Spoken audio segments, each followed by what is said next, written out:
इसमें पूछेगा कि बताइए कौन सा सदिश समान सदिश है, कौन सा सदिश समानांतर सदिश है, कौन सा सदिश संरेख सदिश है। समझ गए? ये पूछेगा, आपको बताना है। बताइए, कोई बता सकते हैं इसमें कौन सा सदिश समान सदिश है, समानांतर सदिश है, सह आदिम सदिश है? तो आपको बताते हैं, सबसे पहले हम आपको बताते हैं समान सदिश। इनमें समान सदिश इस दिए गए चित्र में समान सदिश कौन कौन होगा इसके बारे में पहले सोचिए। ऐसे ही क्वेश्चन पूछता नहीं है, लेकिन जानकारी रख लीजिए। चैप्टर में 10.1 में आपको ये क्वेश्चन दिया हुआ है।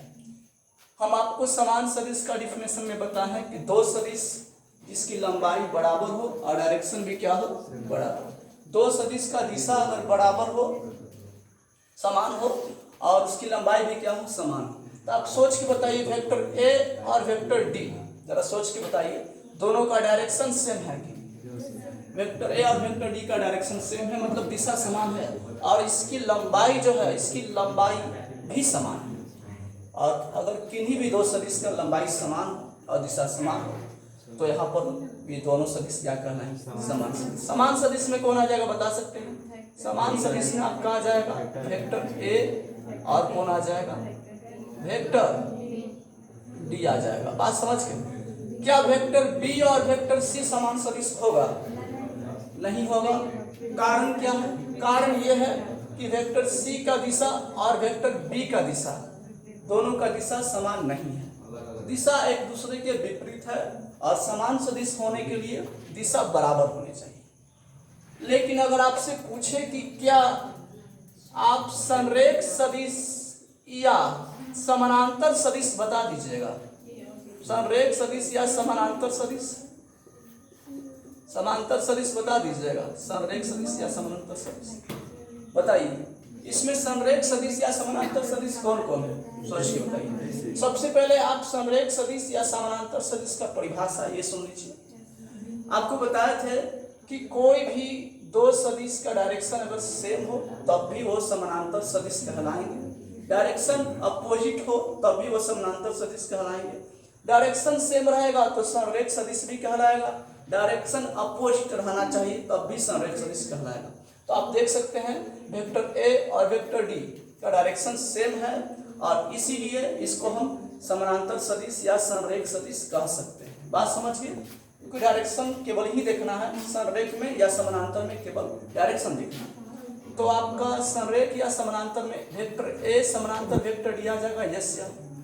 ऐसे यहाँ पर हम इक्वल भी लिख सकते थे, कोई दिक्कत नहीं, ठीक है।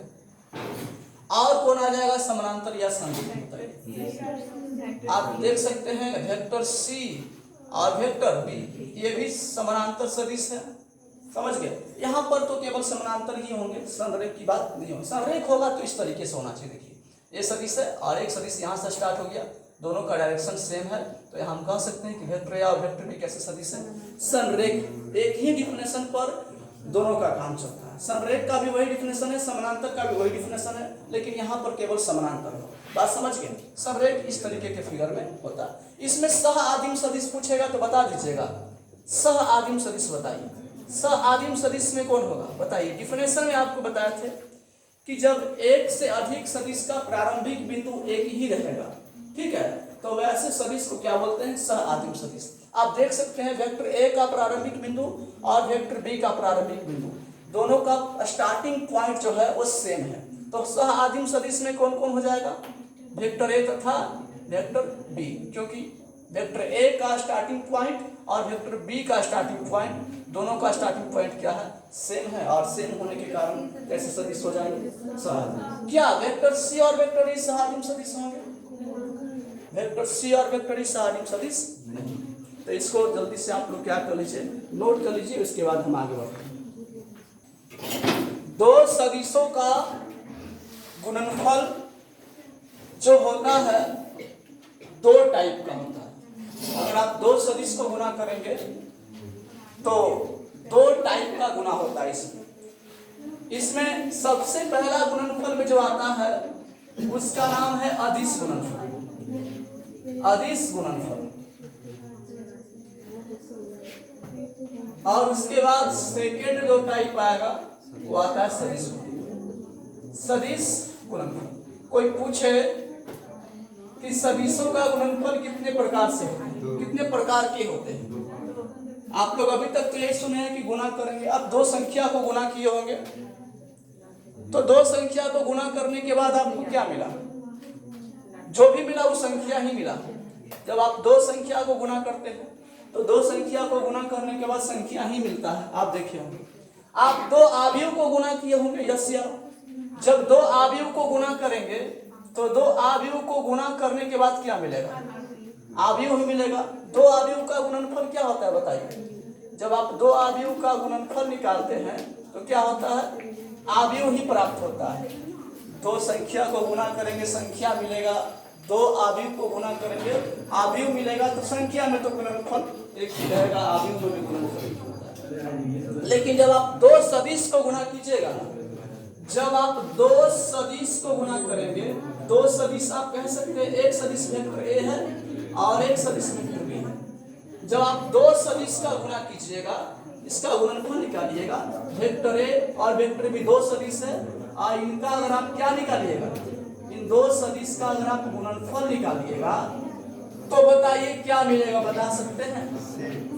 दो सदिश का गुणनफल जब ज्ञात कीजिएगा तो आपको गुणनफल सदिश भी मिलेगा और गुणनफल में आपको अदिश भी मिलेगा। ध्यान सुनिएगा, दो सदिश को जब आप गुना कीजिएगा तो दो सदिश का जो गुणनफल है वो आपको सदिश भी मिल सकता है और अदिश भी मिल सकता है।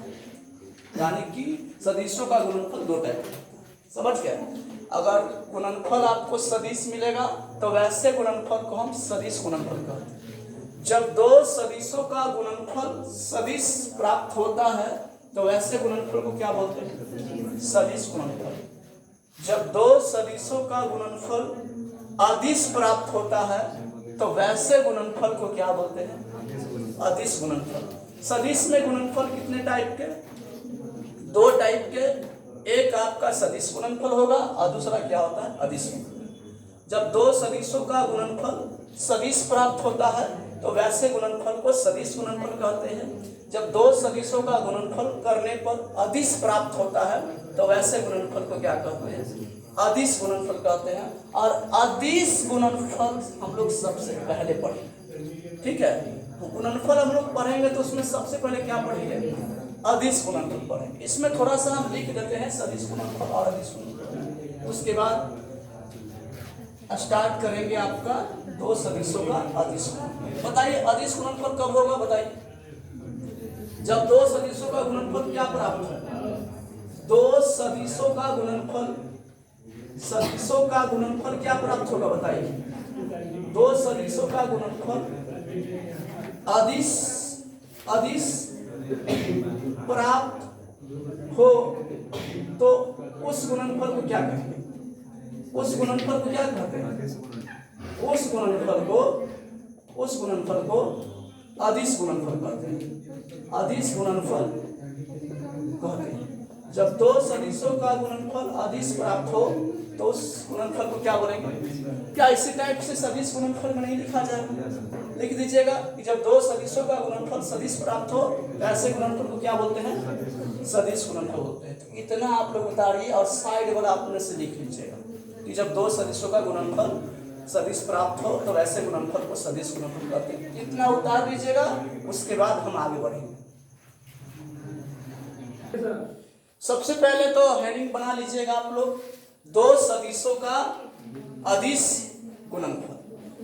इसको अंग्रेजी में क्या बोलिएगा? Scalar product of two vector. Heading जल्दी से बना लीजिए, दो सदिशों का अदिश गुणनफल।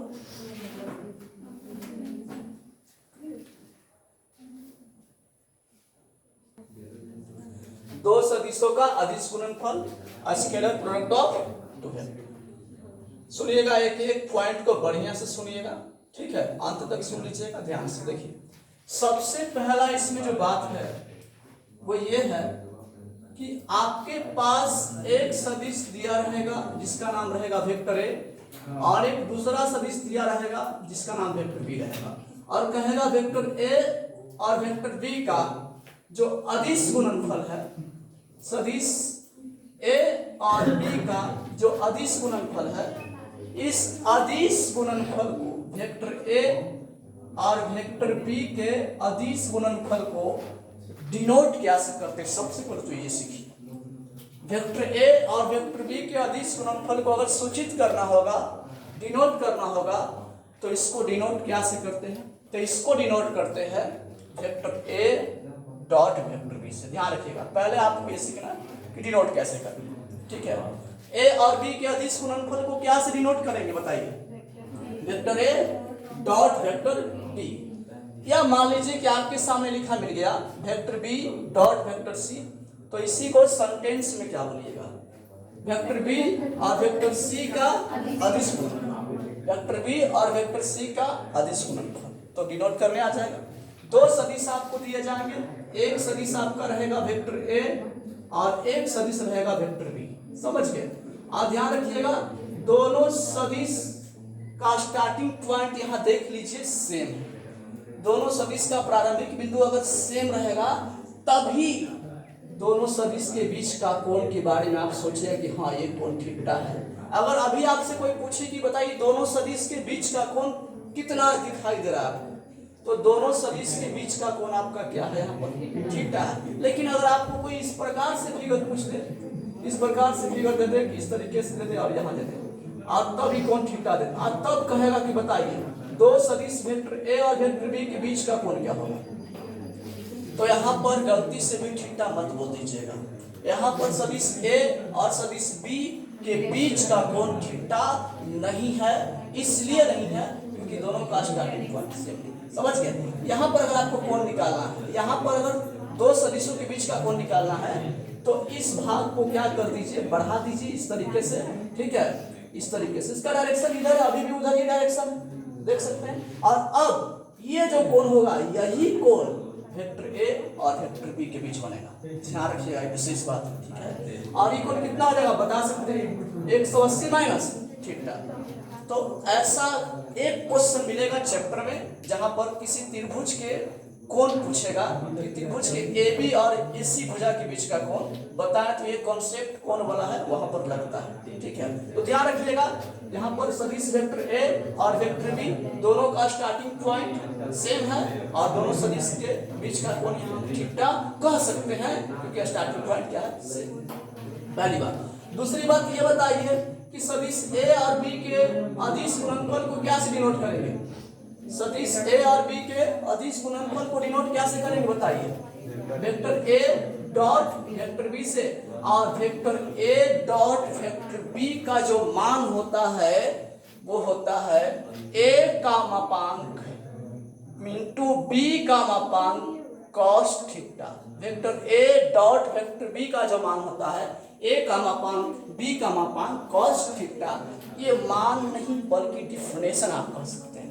ए और बी के अदिश गुणनफल का ये परिभाषा है, सदिश ए और बी के अदिश गुणनफल का ये क्या है? परिभाषा है। बात समझ गए? अब इसमें अगर आप सोचेंगे कि सर ये प्रूफ कीजिए, अब इसको कोई प्रूफ करने के लिए बोलेगा तो पहली बात है कि ये डिफिनेशन है और कोई भी परिभाषा प्रूफ नहीं होता है। ध्यान रखिएगा, किसी भी बुक में आप जाके देखिएगा, कोई भी प्रकाशन या किसी भी टीचर्स का देख लीजिएगा, ये डिफिनेशन है और डिफिनेशन कभी प्रूफ नहीं होता है। जैसे मान लीजिए कि कोई आपसे पूछेगा कि एक को कैसे परिभाषित किया गया है, तो कहिएगा इस तरीके से एक को परिभाषित किया गया। अब इसी में कोई कहेगा प्रूफ कीजिए, तो ये प्रूफ करने वाली बात थोड़ी है, ये प्रूफ नहीं हो सकता है। बहुत सारा ऐसा चीज है जो डिफिनेशन में आप लोग पढ़ते हैं और डिफिनेशन में पढ़ने से उसका कुछ फार्मूला बनता है जो डिफिनेशन से ही आता है, और डिफिनेशन से कोई भी फार्मूला आएगा तो प्रूफ नहीं होता है। तो ध्यान रखेंगे, ए और बी के अदिश गुणनफल, ए का मापांक बी का मापांक कॉस थीटा एक परिभाषा है और ये परिभाषा प्रूफ नहीं होता है। समझ गए? ये परिभाषित किया गया है, स्टार्टिंग में बना दिया गया। हाँ, इसके बाद जितने कॉन्सेप्ट बनेंगे, इस पर जितना कॉन्सेप्ट बनेगा, जितना टाइप बनेगा, वो सब प्रूफ हो सकता है। लेकिन ये जो स्टार्ट हो, कैसे आप पढ़े ज्यामिति में पढ़ते हैं, संगत कोण विपरीत पढ़ते ना है। संगत कोण विपरीत में क्या होता है? उसमें बोला जाता है कि दो समानांतर रेखाओं को अगर कोई छेदी रेखा प्रतिच्छेद करती है तो संगत कोण बराबर होते हैं। क्या उसको प्रूफ किया जाता है? नहीं। हाँ, उसी के बेस पर एकांतर कोण बराबर होते हैं, ये प्रूव किया जाता है उसी के बेस पर। ठीक उसी प्रकार से डिफिनेशन से आया है, ये प्रूव नहीं होगा। बात समझ गए? ध्यान रखिएगा, ए और बी के अदिश गुणनफल क्या होंगे? ए का मापांक बी का मापांक cos थीटा। इसी प्रकार से मान लीजिए कि अगर आपसे कोई पूछ दे, इधर पूछ दे आपसे, बताइए, आपसे कोई पूछ दे सी और डी के अदिश गुणनफल, अर्थात सी डॉट डी का मान, सी डॉट डी का मान कोई पूछेगा, क्या लिखेंगे बताइए? सी डॉट डी का मान कोई पूछेगा, क्या लिखेंगे? तो सी का मापांक, डी का मापांक, उसके बाद क्या लिखेंगे? cos थीटा लिख देंगे। तो इस तरीके से आपको तोड़ने आएगा, अदिश गुणनफल तोड़ दीजिएगा, किसी को दिक्कत? एक बात और हम आपको बता दें कि ए के मापांक को हम बेसिक जब पढ़ा रहे थे तब बताए थे कि आप केवल ए से भी नोट कर सकते हैं। मापांक एक मान होता है, किसी भी सदिश का लंबाई होता है, और इस सदिश ए की लंबाई जो होगा वो कोई संख्या होगा, और संख्या होने के कारण वेक्टर का साइन यहाँ नहीं चलेगा। बात समझ गए? दिक्कत? तो आगे चल के इसी को जानते हैं, कभी कभी क्या मिल सकता है लिखा हुआ, यही बात आपको इस तरीके से लिखा हुआ मिल सकता है, A B cos theta. Vector A का मापांक मतलब वेक्टर ए की लंबाई, और लंबाई एक संख्या होता है, और संख्या को हम ऐसे डिनोट किया। बी का मापांक मतलब बी का लंबाई, परिमाण, मान, और वह एक संख्या है जिसको हम वेक्टर के साइन से डिनोट नहीं करेंगे, सिंपल से। तो ए डॉट बी कहीं कहीं आपको इस तरीके से भी लिखा हुआ मिल सकता है। एक बहुत ही इंपॉर्टेंट बात है कि सर थीटा के बारे में जरा बता दीजिए। तो सुन लीजिए, थीटा जो होता है वह 0 डिग्री हो सकता है, 180 डिग्री भी हो सकता है, और उसके बीच में रहेगा। थीटा जो होगा आपका 0 डिग्री होगा, उसके बाद पाई होगा, और उसके कहाँ रहेगा? बीच में रहेगा। तो इतना डाटा आप लोग पहले क्या कीजिए, इसको नोट कीजिए, और इस पर अब हमें का दो बेसिक क्वेश्चन पहले चलेंगे, ठीक है? और ये बात दिमाग में बिठा लीजिएगा कि vector A dot vector B, A का मापांक बी का मापांक cos theta is not true, ये प्रूफ नहीं होता, ठीक है? चलिए देखिएगा, क्वेश्चन में आपसे कह क्या रहा है? क्वेश्चन में कह रहा है कि दो सदिश वेक्टर ए और वेक्टर बी का परिमाण क्रमशः √3 और 2 है, तथा ए डॉट बी का जो मान है √6 दिया हुआ। आपसे पूछा गया है कि ए वेक्टर ए और वेक्टर बी के बीच का कोण बताएं। अच्छा क्वेश्चन है, इस टाइप का क्वेश्चन हो सकता है आपको ऑब्जेक्टिव में या 2 नंबर में पूछ सकता है। ध्यान से समझिएगा, बेसिक क्वेश्चन है जो बाय डिफिनेशन पे, जो जितना डिफिनेशन आपको बताए हैं, अभी जितना पढ़ाए थोड़ा सा उसी पर क्वेश्चन है, और उसी पर भी बहुत सारा क्वेश्चन बनेगा, ठीक है? उसमें ज्यादा भी नहीं चलेंगे। देखिए ध्यान दीजिएगा, पहले ये बताइए आप लोग, सदिश ए का परिमाण कितना दिया है? सदिश ए का जो परिमाण दिया है √3 दिया है, और सदिश बी का परिमाण कितना दिया है? 2 दिया है। ध्यान दीजिएगा, सदिश ए का परिमाण दिया है √3, और सदिश बी का परिमाण कितना दिया है? 2 दिया है।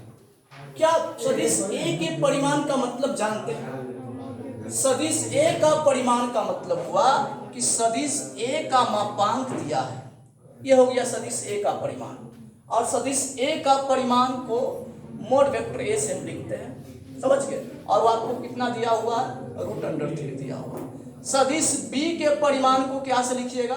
मोड वेक्टर बी से लिखिएगा। सदिश बी का परिमाण मोड वेक्टर बी होगा, और ये आपको कितना दिया है? 2 दिया है, समझ गए? इसमें आपको एक और बात दिया हुआ है, vector A dot vector B का मान, vector A dot vector B का जो मान दिया है आपको, वो आपको दिया है √6। क्वेश्चन में कह रहा है सदिश ए और बी के बीच का कोण यानी थीटा बताना है। ए और बी के बीच का कोण यानी क्या बताना है? थीटा बताना है। ध्यान दीजिएगा, बहुत आसान क्वेश्चन है। पहले ये बताइए कि ए डॉट बी को आप लिख सकते हैं ए का मापांक बी का मापांक cos थीटा, यस या बिल्कुल। ए डॉट बी का जो परिभाषा है उस परिभाषा से हम लिख सकते हैं ए का मापांक बी का मापांक cos थीटा, समझ गए? और इधर आपके पास √6 दिया हुआ है। देखिएगा, ए का मापांक आपको पहले से ही क्वेश्चन में दे दिया है √3। उसके बाद बी का जो मापांक है, बी का मापांक आपको दिया है 2। उसके बाद cos थीटा, और इसी को थोड़ा आगे बढ़ के क्या हम इसको लिख सकते हैं? √3 गुने √2, बिल्कुल लिख सकते हैं, कोई दिक्कत नहीं। फायदा क्या हो गया? अगर हम √6 को √3 गुने √2 लिखें, मतलब यह स्टेप चले, तो इस स्टेप को चलने से क्या फायदा? क्या फालतू में चला गया है। फायदा ये हुआ कि √3 से √3 चला जाएगा, इसीलिए चला गया। अब बताइए कि आपके पास क्या बच गया, 2 cos थीटा बराबर कितना, √2। इधर 2 आपके पास गुना में है, तो बताइए सोच के, अगर गुना में है उधर तो इधर तो क्या में आ जाएगा, यानी कि आपके पास cos थीटा बराबर क्या मिलेगा, √2 बटा, ध्यान से देखिएगा तो ये कट जाएगा cos, इसी को हम आगे चल के √2 रहने दीजिए, और 2 को हम लिख सकते हैं √2 गुने √2, 2 को क्या लिख सकते हैं हम, √2 गुने √2, आप देख सकते हैं वो कट जाएगा। तो cos थीटा का जो मान आएगा कितना आ जाएगा बताइए, cos थीटा का मान आ जाएगा 1/√2, और आप ही बताइए थीटा कितना हो जाएगा, 45 डिग्री। 45 डिग्री को क्या बोलेंगे, पाई बाई, तो लिख देंगे अतः सदिशों के बीच का कोण कितना होगा, या वेक्टर ए और वेक्टर बी के बीच का कोण, वेक्टर ए तथा वेक्टर बी के बीच का कोण कितना हो जाएगा, बीच का कोण π/4 होगा। समझ गए, और ये आपका क्या हो गया।